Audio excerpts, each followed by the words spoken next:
Guests here on the program, and Eddie Benitez is the county administrator for Jefferson County, and she has gotten the praise of pretty much everybody who's spoken a word about her since her ascension to that position. And she set up this segment for us here this morning, and I want to take advantage of that by saying good morning to our guests here. Tara Vann. Tara is the Acting Director of Emergency Communications for Jefferson County. Tara, good morning to you. Good morning. And Ian Hillman.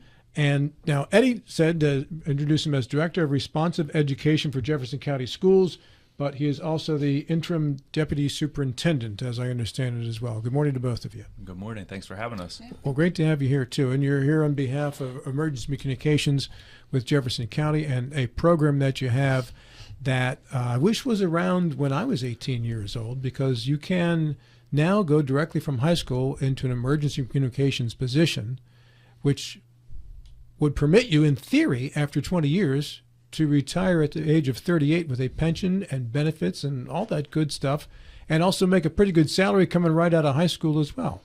Right. So which of the two of you would like to talk about this first? Sure, I can start. Ian? So it started about a year and a half ago whenever Eddie was the head of the Development Authority. We started discussing the local market, local economy, target sectors. And from that conversation, we talked about CTE, career technical education, in our school system. And we have to meet the local demands. So those conversations started about a year and a half ago, like I said, and that turned into her reaching out to me and saying, hey, we have a dire need for emergency communications dispatchers. What can you do in the school system to help us out? So it blended perfectly with what we needed to do with our CTE and what the county needed as well. How long did it take you to develop the program? Well, it took about a year and a half. So there was some delays with the county commission meetings not taking place. There was a lot going on there, or not a lot going on there. Right, exactly. So we pushed through that. So we did get it started this year under previous emergency personnel and Tara now, and through Eddie, we were able to get it launched. And it coincided perfectly with our new building that opened. It's a previous Ranson Elementary, and now is a CTE Center. RISE is the name of it. That stands for the Ranson Institute for Secondary Education. And have you moved a person yet from high school to one of these positions, or is that in progress right now? That's in progress right now. We just started August 18th, the first day of school. So we have 7 students that are enrolled in the program right now. And then by the end of this school year, there'll be preferred candidates for the Emergency Communications Center. So will it take an entire school year of training to get through this and then move on? Yes, sir. All right. And do the students need to commit to anything, or if you take the classes for the whole year and you don't really like it, you're okay, you don't have to do anything? Yeah, there's no commitment whatsoever. We did interview all of the candidates beforehand, before they were enrolled in this program. We gave them the information. We told them that it was going to take place at the RISE Center, so if they wanted to go over there on a daily basis, and they're not committed to anything. This could be an opportunity to see what they like, and hopefully it turns into that, but there's no commitments on their part. And Tara, where do you come in on the process? So the training coordinator for the 911 Center, Catherine King, is the instructor for the class, and she will be the main instructor for the program. And then Lori Brown, who is our EMD training coordinator, will also be assisting with the class, and they will be the 2 primary instructors. They will teach emergency telecommunicator course, and they will be certified in that at the end of the school year, and they'll have several other certifications as well. So every day, 5 days a week, they will be the main instructors that are with the class of 7, spending time with them. They will also bring them into the 911 center. They're going to be spending time in the center with us, working with the dispatchers that we have in there. We have a training simulation that they will be able to sit down at live consoles, be able to take simulated calls, be able to input them into our computer-aided dispatch system as they get to a certain point in their training. So we want to make sure this is as live as it can possibly be for them when it comes to the experience that they're going to get for being a 911 dispatcher. So my part in this is just making sure that everything kind of comes together and everybody has what they need. They have the support, of the management staff of the center, as well as Eddie and the county commission, when it comes to making sure that they have everything that they need for this course. Ian has been great when it comes to, the support of the class, the information technology department at the county, making sure that all the computers and everything, because each of them will have their own, personal computer for the login for it as well. And when they come out, they'll have all their certs, or is there another process they'll have to go with Jefferson County Communications to get the job? So they will have up to 10 certifications. Some of the courses that they will need, we are going to work with towards the end of the year. Some of the courses, they have to take those in longer blocks towards the end, and we are going to work with Ian at the end of the school year to make sure that they get those. But they will be able at the end of the school year to apply if they choose to do so with Jefferson County, and they will have the majority of the certifications and will be able to take those certifications at the end of the year and be able to come into the 911 center and have an abbreviated training period and be able to go live on the floor and work with the trainers. And as you mentioned before, West Virginia EMSRS is the 20-year retirement program that the dispatchers for the state of West Virginia are included in. So age 38, they will be able to have a 20-year retirement. Is this, excuse me, is this a similar amount of time? Will they have the same amount of training time that somebody coming in off the street would have? Or is it more training, more time? Well, it will be over the course of it about the same amount of time. They're only in class 2 hours a day. Right. Yeah. But I'm saying, but they're going to get the same amount of training Yes, sir. hours. They're not like getting more. No. And with that certification, I mean, they could say, I want to move to Braxton County, or I want to move to Mercer. Yes. That's beautiful. What Yeah. a great thing for Yeah, kids. 'cause Of course, we hope they stay in. Oh, no. Jefferson. No, but what I'm saying is you only have so many slots in Jefferson County. If Right. all 7 of them get through, which I believe they will, Yeah.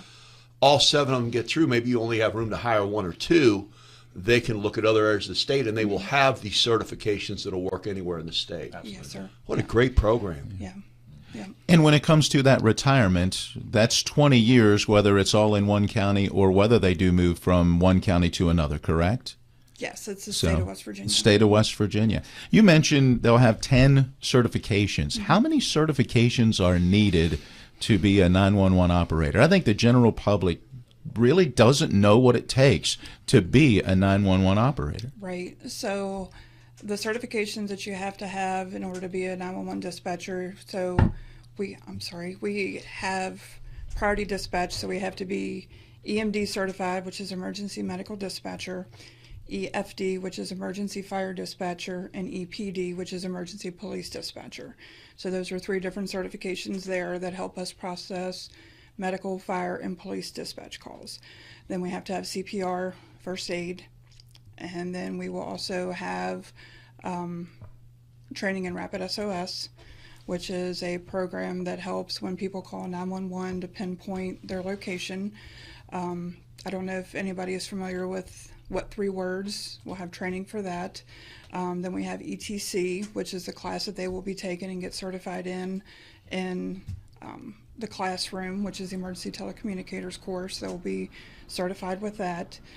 And then from that point, then they will go onto the floor, and then that's when they start their training. But those are the certifications that they will have prior to coming onto the floor. They also will have NIMS training, which is the National Incident Management System. So they will have NIMS 100, 200, 700, and 800 that they will have to also get certified in as part of their training for 911. People don't understand how much training goes in. I didn't goes into that, because the 911 operators are so important. I mean, they are the front line. They have to triage. They have to decide what exactly needs to be done. That's you don't think about that. Yeah. That's a high pressure job. Yeah. I'm not sure if anybody in our audience or in the room has ever had to call 911 in an emergency situation. Recently had to do that at football practice. We had a kid during one of the hot days who started to suffer from dehydration and started showing some emergency symptoms. So we had to call 911, put the kid in the ice bath, and I was on the phone with the 911 operator as the 911 operator was giving instructions and asking questions. And as coaches, we're all certified and all that stuff. You have to do that. But I was very impressed with the 911 operator because, first and foremost, the calmness, the maturity, right, and the direct questions specific to that situation, and then the continuing communications between the ambulance on the way and the situation at hand. The emergency operator handled all of it flawlessly. Kept us in all communications as to how close the ambulance was going to be, and they should be there now. You should be seeing an ambulance around the corner, and all of that came true, and the child was fine. Everything Good. worked out great the way it's supposed to work out in situations like that when everyone is trained properly. But I can't say enough about the 911 operator, and the training that they get obviously is worth every penny we put into it. Yeah, thank you. Yeah, you're Glad you welcome. had a good experience. That's what we want. Yeah, we all, in that situation. I like the everyone should see it 20-year convert. retirement too, because there's a lot of pressure to that. I mean, you hear people on their absolute worst time of their lives, and you're having to stay calm, talk them through it, and think about, like he said, think about 30 different things. Okay, there's a kid who is, having, heat stroke issues, and you're saying, okay, have you tried this? You need to do this. We got this on the way, but have you done this? Have you done that? I mean, they have to know so many different. They have to understand so many different scenarios and what they need to do with that. Well, and speaking of that, that's something that we were very conscious of because we're putting students in these situations to receive these calls. So when we did the interview process and we did the open house, we were very mindful of you'll be in some tense situations when Right. you're receiving these calls. So we wanted to make sure their parents were aware and they were fully, to the best of our extent, we were explaining that you're gonna see these situations, so you need to be somewhat prepared, and we'll help you get there too. I bet the parents were really excited that their kids were moving toward a solid career, but also a solid career that really makes a difference. And these positions start out about $50,000 a year, right? Yeah. Yeah, so that's pretty good money for an 18-year-old. You go through this training and start out at over 50 and a 20-year retirement, and then they also have a 20% discount through Shepherd University and APU. So pretty good benefits involved. Yeah, and no college debt. Right. Yeah. Wow. Exactly. Why, I wish I'd known deal. about stuff like this for Are, my the- kids. are there other programs that you're also cooperating on with the school system in private sectors or government sectors? We do. We have some programs that are in the Rise Center now. We have a program called MedEd, which MedEd? MedEd, yeah, and that goes through WVU Medicine and Blue Ridge CTC. And it has a similar outcome of the Emmcomm program. So those students get clinical hours, and they also get a paid externship while they're seniors in high school. And they come out with medical assisting, medical lab assistant, or radiology certifications through Blue Ridge. That's pretty good stuff. Can you tell me about where's the Rise Center? Is it near the Pumpernickel Center, or what It's is the I don't think so, but it's the previous Ranson Elementary School. Okay, all right, cool. I wasn't familiar with it. I just wanted to clarify.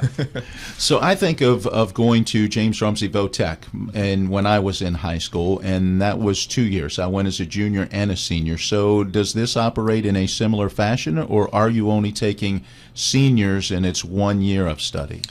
So for the Emmcomm program, it is only a senior program. A lot of the programs we have, the CTE programs, are multiple years, just like the James Rumsey programs. This one, because it's new, we're getting everything started. We wanted to just start with seniors, start slow, make sure we have all the kinks ironed out, and then look into maybe running it as a 2-year program. James Rumsey takes students from both counties, correct, for the vocational training. Are you doing the same thing, or is the focus right now on Jefferson County? Do you see this expanding to more of the Panhandle, or even Berkeley and other counties following your model and doing it themselves? Sure. Well, we collaborate with James Rumsey, so we don't mirror any programs that they're doing. If they have certain, these 10 programs up there, we make sure we have different programs. Okay. So our students will still, if they want to, they have programming up there, they can go to that, or we can offer something that maybe James Rumsey doesn't have, and then they would stay, within Jefferson County Schools. So we're always in collaboration with them. But that a Berkeley County student could apply as well, or for your... Right now, no. No, okay. Because the classes are all held at Jefferson High School? Well, they're all at at the the Rise Rise Center. Center. I'm sorry. Yeah, I said that so 3 both times. students from Jefferson and Washington then go there during the day. So, but this could be a pilot program for the rest of the state. Have you had other counties reach out now that they know what you guys are doing to say, hey, how are you doing this, and what are you doing? Because I know there's a dearth of state employees, and From the school system perspective, we have a CTE conference coming up, the Career Technical Education Conference, and I'm sure we'll be talking about it there. Nice. From the West Virginia Department of Education, this is something that they have not seen, because we have been talking about it for a few months, and they said, what do we do here? What do we do here? Some questions, and they don't have the answers yet. We're working on it, but it's a new program and it's unique to the state. So it's always great when you can start a pilot program that could end up in all 55 counties, or at least in the 50 counties that actually have, enough people in them to warrant having a program. But that's another story for another day. You say 7 students in the program currently. Were they the only 7 that inquired about the program, or were there more and you kind of narrowed it down?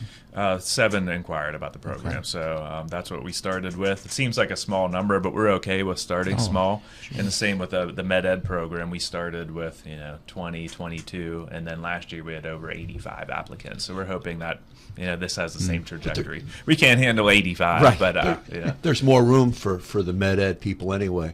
Right. How many dispatchers, 911 dispatchers, do you have in Jefferson County?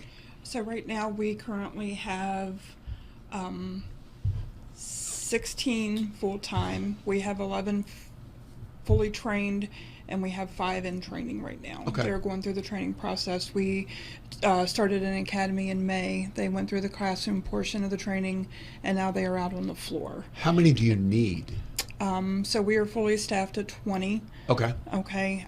We currently also have part-time dispatchers that help us out as well. We have 3 part-time dispatchers right now, and they fill in on the schedule where they can, where they're able to. They don't work a certain amount of hours or a certain set time. When the schedule comes out, they sign up for what they can fill in for. So once these kids finish the program, these 7 kids, how much more training would they need, since they'll already have a bunch of certifications, they will have already worked on the floor?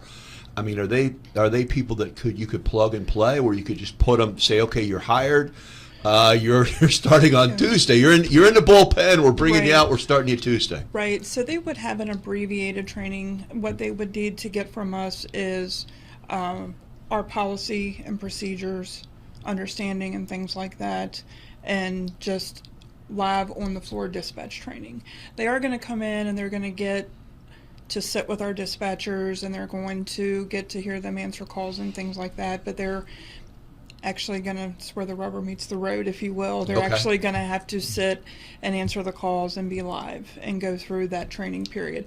But what is going to not have to happen is that academy period of getting the EMD, the PD, and the FD certifications, if they get those at the end of the school year, because they will have already gotten those. So they can't do the live calls before they graduate? No. Okay. No. You have to be 18 in order to be able to apply at Jefferson County, and some of them may not be by the time that they graduate. Some may be. I'm not sure. So what's the time frame? Say one of the kids graduates, they've got all the certifications. Walk me through the timeline. Would they be eligible to be hired right away and start getting paid? So they would be able to apply and go through the hiring process. What happens is they would go on the agenda, be approved by the commission, and once they get hired, they would come in, they would go through the policy and procedure. So from the time that they applied, our hope is that we would get them in within about 30 days. Oh, okay, great. And get them on the commission agenda, get them approved, and they would start at the center.